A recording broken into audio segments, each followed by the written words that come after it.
this is the last section of the Cold War. We're going to be talking about some domestic stuff in the early stages of the Cold War. So, Cold War at home. Again, this may say Section 4 on your notes, or it may say Section 5. But Cold War at home. Last section. So, you'll kind of notice, you've noticed it already, I'm sure. Sometimes I go backwards to go forwards, so you may be seeing, Truman's name on here, and some years like 1940, and be thinking, I thought we were in 1953, 1955, 1960. We go by topic, so we're going to go backwards again to go forward. The fear that communists, both outside and inside the United States, were working to destroy American life created a reaction known as the Red Scare. This was not the only Red Scare in American history. This is the major one. The first Red Scare would have been in 1917 during World War I, when the Russian Revolution broke out, and that is when Russia became the Soviet Union in 1917. The Red Scare was after World War II. This one, the second one, was a lot more serious and lasted much longer than that first one in 1917. This is a quote from Howard McCarthy, which was Truman's Attorney General. He says, "Communists are everywhere, in factories, offices, butcher stores, street corners, and private businesses, and each carries in himself the death of our society." So the fear of communism and what it meant, it became pretty intense, and it came with a lot of propaganda, which we'll get to on some of these slides. The spread of communism in Europe and in Asia also led United States citizens to be suspicious of U.S. government officials. Some were communist and even Soviet Union agents, but the majority were not, and that is true. Some were, that is a definite fact, but the majority of people working in our government were not communist. But suspicions led Truman to create something called the Federal Employee Loyalty Program in 1947. This gave the FBI clearance to screen federal employees, and about 3,000 were dismissed or resigned after this. There were not 3,000 communists, but because of what they went through with this clearance program and this screening process, a lot quit and a lot were told that your time working for the federal government is over. This also gave the Attorney General, the one that said that quote I mentioned above, the power to compile a list of, quote, totalitarian, fascist, or subversive organizations. Truman also used the 1940 Smith Act to cripple the Communist Party in the United States. And it is true, there was a Communist Party in the United States. It had been around for decades before the second Red Scare happened, though. We've had Communist Party presidential candidates before. But it has never been a very big movement in the United States.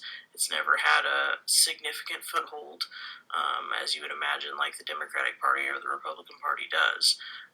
But this is a time early on in the Cold War where people are very scared and suspicious.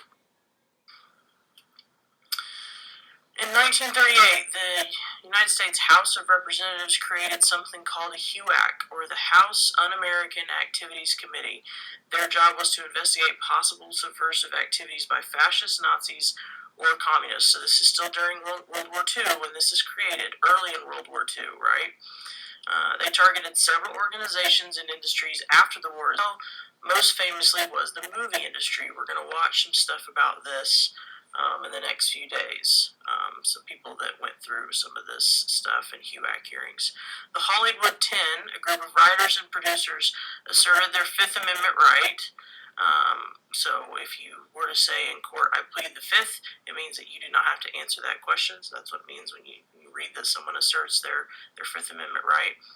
Refused to answer any questions. After the hearings, they were cited for contempt of Congress by using their Fifth Amendment rights and sent to prison. Movie executives circulated a blacklist, this is in your vocab, after this, of figures who should not be hired because of suspected communist ties. So if you didn't cooperate, you were risking not being able to work anymore because they could blacklist you, put your name literally on a list of people, and movie executives wouldn't hire you. HUAC investigations led to much more caution in movie industry hirings. Many people were fired because they were on the Attorney General's list of suspected communists or contributed to those on the list. Anyone suspected of being disloyal or associated themselves with communists was subject to this. And you got to think about it. People like teachers, librarians, people that were constantly surrounded by different topics in terms of the academic world, so think college professors, were suspected as being communist because of the knowledge that they had and maybe the topics they taught. So, for instance, in this class, I told y'all the other day, you're going to hear me say communism a lot for the next few months because we're in the Cold War, and then we're going to be talking about the Vietnam War and all the things. And that word comes up a lot in history because that's the topic. But it doesn't mean that I am one. So put yourself in the shoes of some of these people in the 50s and how the fear kind of got out of control, and it could ruin people's lives. In the case of J. Robert Oppenheimer, illustrates the difficulty of distinguishing loyalty from disloyalty. Remember, he is the guy that led the Manhattan Project, that built the atomic bombs. He became the chairman of the General Advisory Committee on the U.S. Atomic Energy Commission. He had known ties, though, to communists, such as his wife and his brother. So in 1954, the AEC denied him access to classified information, even though this is the guy that had helped us effectively in the Second World War. Because he knew people who were communists, they essentially shut him out of government and denied someone who could really provide a lot of knowledge for us in terms of our own government going forward because of this fear of communism. Alger Hiss was a seemingly dedicated government servant with a virtually flawless record until Whittaker Chambers. He was a communist espionage agent, and that's just a fancy word for saying he was a communist spy, named Hiss as a communist before HUAC hearings. Hiss appeared before HUAC, denied that he was a communist or that he even knew Whittaker Chambers. Richard Nixon, that name should sound familiar to you. He's going to be president before too long. At this point, he's not. He is a member of Congress from California. He pressed the case, and soon Hiss's story began to unravel. Hiss was tried for perjury, was found guilty and sentenced to 5 years in prison. Nixon gained a lot of national attention for this, ends up becoming Eisenhower's running mate in 1952, and Eisenhower wins in 52, which means Nixon becomes the vice president of the United States, and is for a while there before he runs for office. Alright, the Rosenberg case. This is also in your vocab. Nothing created more concern about the internal security than the charge that some Americans had helped the Soviets build an atomic bomb. An investigation of scientist Klaus led to the arrest of Julius and Ethel Rosenberg in 1950, who were charged with conspiring to pass secret information about nuclear science to Soviet agents. The Rosenberg trial created intense controversy in the United States and around the world because the case was based largely on the world of one spy. The Rosenbergs claimed innocence and that they were being persecuted because they were Jewish and holding unpopular beliefs.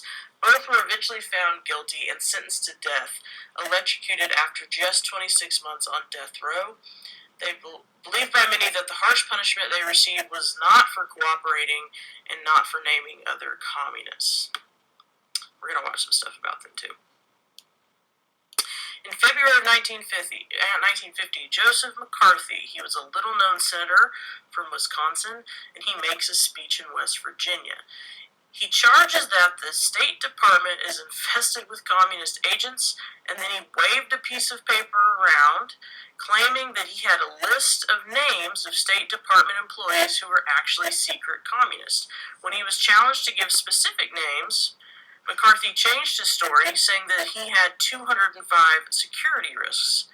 His story then changed again to 57 employees, and he continued to change the number and what he actually had a number of over the next few months, and he never actually produced a list of names.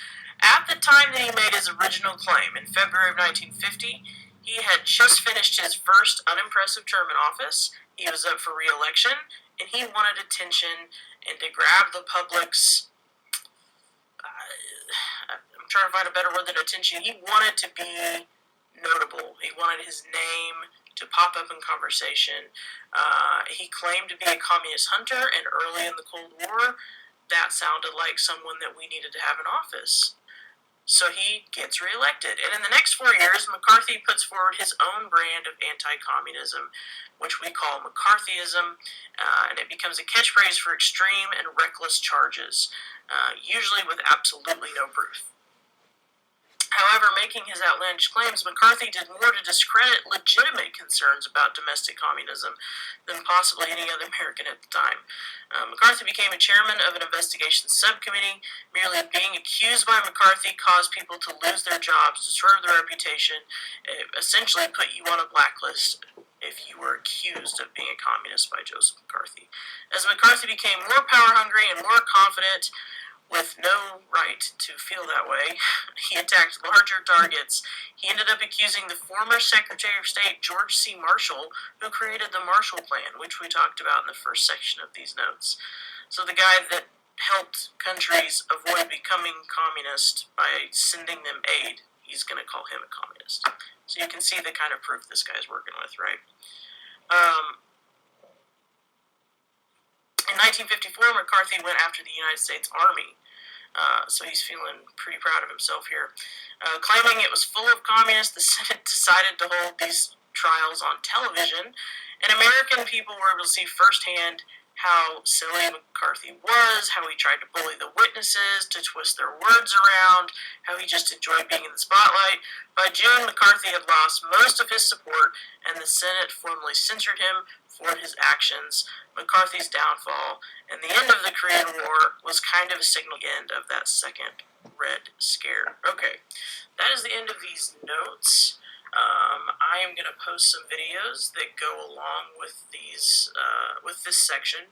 There will definitely be one on McCarthyism and one that kind of goes over some more stuff on the Red Scare, just kind of in the United States. So we'll end it here. The next thing we'll go over in class will be some cultural stuff on the 1950s.